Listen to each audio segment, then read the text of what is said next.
महाराष्ट्र में एक दरगाह को बुलडोजर से गिरा दिया गया।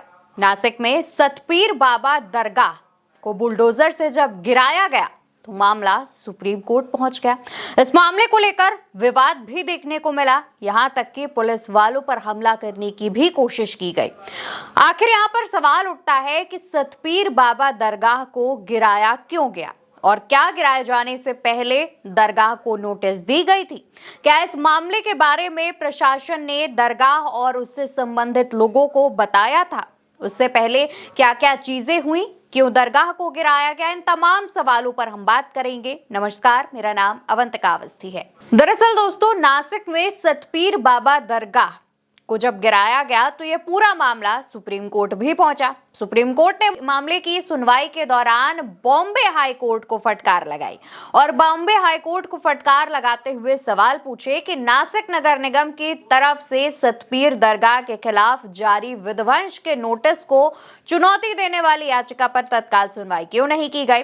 जस्टिस PS नरसिम्हा और जस्टिस जयमाला बागची की पीठ ने दरगाह को तोड़े जाने वाली नोटिस पर रोक लगाते हुए बॉम्बे हाई कोर्ट की कार्यप्रणाली पर सवाल भी उठाए।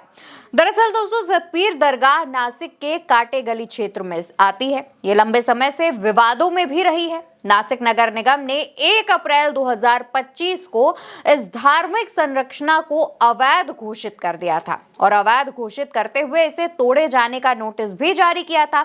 इसके खिलाफ दरगाह के पक्षकारों ने 8 अप्रैल को बॉम्बे हाई कोर्ट में एक याचिका दायर की थी और 9 अप्रैल को इसे तत्काल सुनवाई के लिए सूचीबद्ध करने की कोशिश भी थी। लेकिन याचिकाकर्ताओं के वकील ने सुप्रीम कोर्ट को यह भी बताया कि हाई कोर्ट ने इस मामले को जल्दी सुनवाई के लिए सूचीबद्ध नहीं किया, जिसकी वजह से उन्होंने सुप्रीम कोर्ट का दरवाजा खटखटाया, लेकिन तब तक बुलडोजर एक्शन लिया जा चुका था। सुप्रीम कोर्ट ने इस देरी पर नाराजगी जताई और कहा कि हमें समझ में नहीं आ रहा है कि 9 अप्रैल से अब तक क्या हुआ, जबकि याचिकाकर्ता यानी कि दरगाह के तरफ के पक्षकारों के वकील का कहना है कि हम हर दिन मामले को सूचीबद्ध कराने की कोशिश कर रहे थे ताकि उस पर जल्दी सुनवाई करके फैसला आ जाए।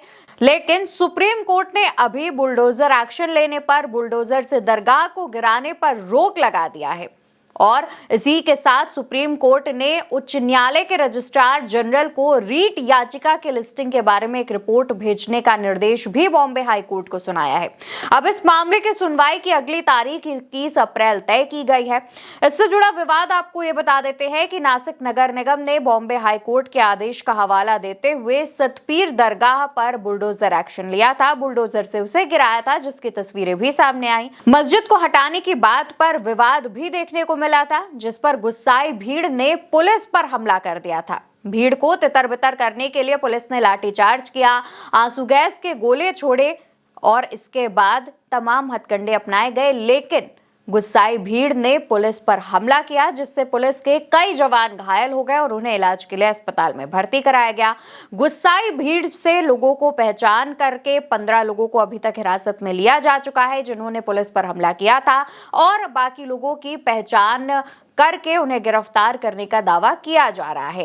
वहीं दोस्तों, आपको ये भी बता दें कि एक तरफ जहां पर बॉम्बे हाई कोर्ट ने इस याचिका पर सुनवाई नहीं की, जिस वजह से दरगाह पर बुलडोजर एक्शन लिया गया, वहीं दूसरी तरफ हिंदू संगठन और उससे जुड़े बाकी के लोग ये दावा कर रहे हैं कि दरगाह खुद अनाधिकृत है, यानी अनऑफिशियल है। दरगाह वो जिस जमीन पर बनी है वो किसी और की जमीन है और इसे पूरी तरह से हटा देना चाहिए। इस तरीके का आरोप भी हिंदू संगठन लगातार लगा रहे हैं। फिलहाल कोर्ट ने इस बात पर जोर दिया है कि विध्वंस यानी कि तोड़फोड़ जैसे मामलों में तत्काल सुनवाई की जानी चाहिए, फिर वो कोई भी कोर्ट हो, ताकि बेवजह का नुकसान ना हो, और ऐसा ही नुकसान यहां पर फिलहाल देखने को मिला है। खैर, अब देखना होगा कि 21 अप्रैल को सुप्रीम कोर्ट इस पर क्या फैसला और किस तरीके की सुनवाई करता है। 21 अप्रैल का इंतजार करिए, इसके बाद ही नासिक की पीर बाबा दरगाह को एक इंसाफ मिलने की उम्मीद जताई जा रही है। हालांकि दूसरी तरफ पुलिस गुस्साई भीड़ पर कार्रवाई करने की भी तैयारी कर रही है।